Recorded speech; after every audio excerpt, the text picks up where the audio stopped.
Assalamualaikum warahmatullahi wabarakatuh. Kami dari kelompok 7 EK1 S1 Akuntansi yang beranggotakan Restu Argarinjani NPM 201010403, Aileen Okta Azalia NPM 201010405, Rina Juniarti NPM 201010439, Taufik Khairuddin NPM 20101040446 akan mempresentasikan mengenai sekuritas saham, akuntansi investasi utang, dan investasi saham. Selamat menyaksikan. Nah, yang pertama kita akan membahas mengenai sekuritas saham. Apa sih yang dimaksud dengan sekuritas? Nah, sekuritas adalah surat berharga yang menunjukkan hak investor untuk mendapatkan bagian dari kekayaan perusahaan yang menerbitkan sekuritas tersebut. Surat berharga ini biasanya meliputi saham, obligasi, saham preferred, dan bentuk lain penyertaan modal. Sekuritas saham. Sekuritas adalah surat berharga yang menunjukkan hak investor untuk mendapatkan bagian dari kekayaan perusahaan yang menerbitkan sekuritas tersebut. Sekuritas perusahaan ini diperjualbelikan di pasar modal. Apabila perusahaan memiliki dana yang melebihi kebutuhan operasinya, maka dana yang berlebih dapat diinvestasikan dalam berbagai bentuk. Salah satu bentuk yang lazim dilakukan perusahaan adalah investasi dalam sekuritas atau efek, baik efek utang maupun efek ekuitas. Alasan perusahaan melakukan investasi dengan cara membeli sekuritas utang atau sekuritas saham adalah: 1. Perusahaan mungkin memiliki kelebihan kas yang tidak akan segera diperlukan untuk membiayai operasi. 2. Perusahaan membeli investasi dalam sekuritas untuk memperoleh pendapatan dari hasil investasi. 3. Perusahaan melakukan investasi karena alasan strategis yang bentuknya bisa bervariasi, mulai dari hanya sekedar memiliki pengaruh atas perusahaan lain, hingga mengendalikan perusahaan lain dengan cara memiliki atau menguasai saham-saham yang diterbitkan perusahaan lain tersebut.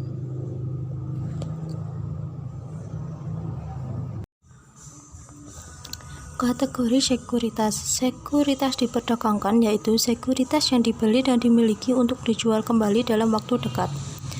Perusahaan memiliki sekuritas untuk diperdagangkan dengan tujuan untuk menjualnya dalam jangka waktu singkat. Diperdagangkan berarti sering membeli dan menjual.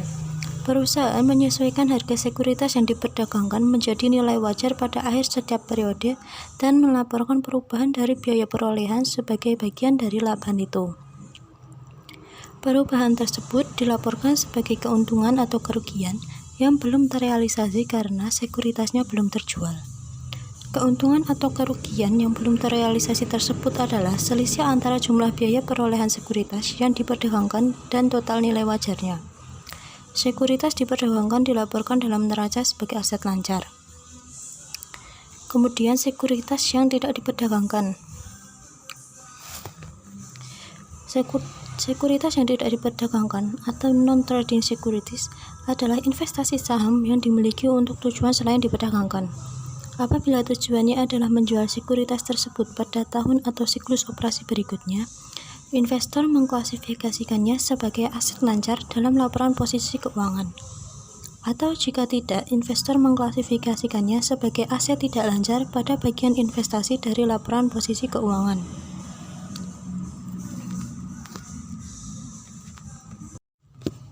Jurnal penyesuaian sekuritas diperdagangkan dan sekuritas tidak diperdagangkan. Sekuritas diperdagangkan mencatat nilai wajar dan laba rugi yang belum terrealisasi menggunakan akun penyesuaian nilai wajar diperdagangkan untuk mencatat selisih antara total biaya perolehan dan nilai wajar sekuritas. Di bawah ini ilustrasi menunjukkan biaya perolehan dan nilai wajar untuk investasi Pace Corporation yang diklasifikasikan sebagai sekuritas yang diperdagangkan pada tanggal 31 Desember 2014. Pace memiliki keuntungan yang belum terrealisasi sebesar 7.000 euro karena total nilai wajar senilai 147.000 euro lebih besar 7.000 euro dari total biaya perolehan 140.000 euro. Pace mencatat nilai wajar dan keuntungan atau kerugian yang belum terrealisasi melalui ayat jurnal penyesuaian pada saat penyusunan laporan keuangan. Dalam ayat jurnal ini, perusahaan menggunakan akun perkiraan penilaian, yaitu penyesuaian nilai wajar diperdagangkan untuk mencatat selisih antara total biaya perolehan dan nilai wajar sekuritas. Ayat jurnal penyesuaian untuk Pace Corporation adalah tanggal 31 Desember, penyesuaian nilai wajar diperdagangkan sebesar 7.000 debit. Keuntungan yang belum terrealisasi laba sebesar 7.000 kredit. Kemudian sekuritas tidak diperdagangkan. Mengakui akun penyesuaian nilai wajar dengan sekuritas yang tidak diperdagangkan dan akun keuntungan atau kerugian yang belum terrealisasi dalam laporan laba rugi. Ilustrasi di bawah ini memberikan informasi mengenai biaya perolehan, nilai wajar, dan jumlah keuntungan atau kerugian yang belum terrealisasi pada tanggal 31 Desember 2014. Berdasarkan ilustrasi tersebut, terdapat kerugian yang belum terrealisasi sebesar 9.537 euro karena total biaya perolehannya yang senilai 293.537 euro adalah lebih besar 9.537 euro daripada nilai wajar 284.000 euro. Dalam ayat jurnal penyesuaian, Ingrau mengakui akun penyesuaian nilai wajar dengan sekuritas yang tidak diperdagangkan, dan Ingrau mengakui akun keuntungan atau kerugian yang belum terrealisasi pada ekuitas. Ingrau mencatat kerugian yang belum terrealisasi sebesar 9.537 sebagai berikut. Pada tanggal 31 Desember, keuntungan atau kerugian yang belum terrealisasi ekuitas sebesar 9.537 debit. Penyesuaian nilai wajar tidak diperdagangkan sebesar 9.537 kredit. Jika nilai wajar lebih besar dari total biaya perolehan, maka akun-akun ayat penyesuaiannya dibalik. Yang kedua adalah akuntansi investasi utang. Apa sih yang dimaksud dengan investasi utang? Investasi utang adalah investasi pada obligasi pemerintah dan obligasi perseroan. Dalam akuntansi investasi utang ini, perusahaan membuat ayat jurnal untuk mencatat akuisisi, pendapatan bunga, dan penjualan. Yang pertama, mencatat akuisisi obligasi.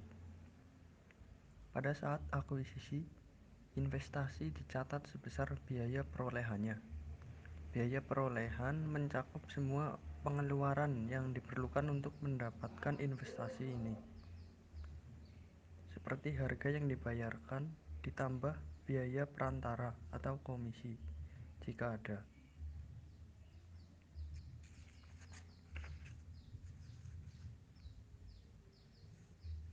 Contoh, Cool Corporation membeli 50 obligasi Doan 8% 10 tahun sebesar 1.000 pada 1 Januari 2014 seharga 50.000. Ya, jurnalnya yaitu investasi utang di debit 50.000 dan kas di kredit 50.000.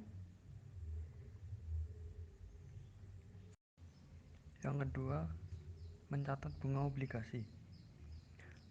Penghitungan dan pencatatan pendapatan bunga didasarkan pada nilai buku obligasi dikali tingkat bunga dikali periode obligasi yang sudah berjalan. Contoh, obligasi Doan INC membayarkan bunga sebesar 2.000 per semester setiap 1 Juli dan 1 Januari. Jurnal penerimaan 1 Juli yaitu kas di debit sebesar 2.000 dan pendapatan bunga di kredit sebesar 2.000. Selanjutnya, jika tahun fiskal Cool Corporation berakhir pada 31 Desember, maka Cool mengakrualkan bunga sebesar 2.000 yang diperoleh sejak 1 Juli. Jurnalnya piutang bunga di debit sebesar 2.000 dan pendapatan bunga di kredit sebesar 2.000. Setelah itu, Cool melaporkan penerimaan bunga pada 1 Januari, yaitu dengan jurnal kas sebesar 2.000 di debit dan piutang bunga dikredit sebesar 2.000. Yang ketiga, mencatat penjualan obligasi. Kredit akun investasi pada harga perolehan investasi dan mencatat keuntungan atau kerugian perbedaan antara pendapatan bersih dari penjualan dan biaya obligasi. Cool Corporation menerima pendapatan bersih sebesar 54.000 atas penjualan obligasi Doan pada 1 Januari 2015 setelah menerima bunga yang jatuh tempo. Jurnalnya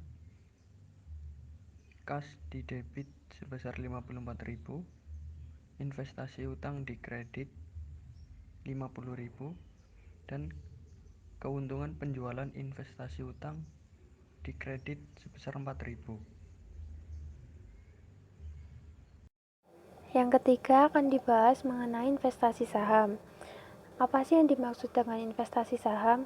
Investasi saham adalah investasi pada saham perusahaan lain. Metode penilaian.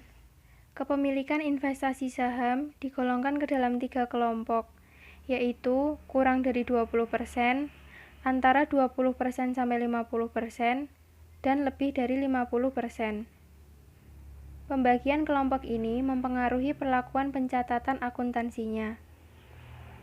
Yang pertama, metode cost harus digunakan manakala investasi investor kurang dari 20% atau tidak memiliki pengaruh signifikan terhadap perusahaan penerbit. Yang kedua, metode ekuitas harus digunakan ketika investor memiliki saham perusahaan penerbit sebanyak 20% sampai 50% atau jika investor mempunyai pengaruh signifikan atas perusahaan penerbit. Yang ketiga, apabila investor memiliki saham perusahaan penerbit lebih dari 50%, maka investor boleh memilih antara metode cost atau metode ekuitas atau laporan keuangan konsolidasian. Kepemilikan saham 0% sampai 20% dengan metode biaya. Dalam investasi saham kurang dari 20%, perusahaan menggunakan metode biaya. Perusahaan mencatat investasi sebesar biaya perolehan dan mengakui pendapatan hanya ketika dividen tunai diterima. Ayat jurnal untuk mencatat akuisisi investasi saham adalah akun investasi saham di debit dan kas di kredit. Ayat jurnal untuk mencatat dividen adalah akun kas di debit dan pendapatan dividen di kredit. Dalam laporan laba rugi, perusahaan melaporkan pendapatan dividen pada pendapatan dan beban lain-lain, tidak seperti bunga atas wesel bayar dan obligasi. Ayat jurnal untuk mencatat penjualan saham adalah akun kas di debit, akun kerugian penjualan investasi saham di debit, dan investasi saham di kredit. Perusahaan mengakui penjualan saham sebagai keuntungan atau kerugian sebesar selisih antara penerimaan neto dari penjualan atau harga jual dikurangi biaya-biaya perantara dan biaya saham. Kepemilikan saham 20% sampai 50% dengan metode ekuitas. Perusahaan yang memiliki pengaruh signifikan namun tidak mengendalikan perusahaan penerbit dinamakan perusahaan asosiasi. Dalam metode ekuitas, investor mencatat saham dari laba neto perusahaan asosiasi pada tahun ketika diperoleh.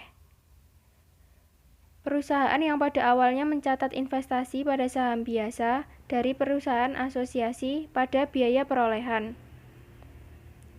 Setelah itu, perusahaan investor menyesuaikan akun investasi setiap tahun untuk menunjukkan ekuitas investor pada perusahaan asosiasi. Ayat jurnal untuk mencatat akuisisi investasi saham adalah akun investasi saham di debit dan kas di kredit. Ayat jurnal untuk mencatat pendapatan dividen adalah akun investasi saham di debit dan pendapatan dari investasi saham di kredit. Kemudian kas di debit dan investasi saham di kredit.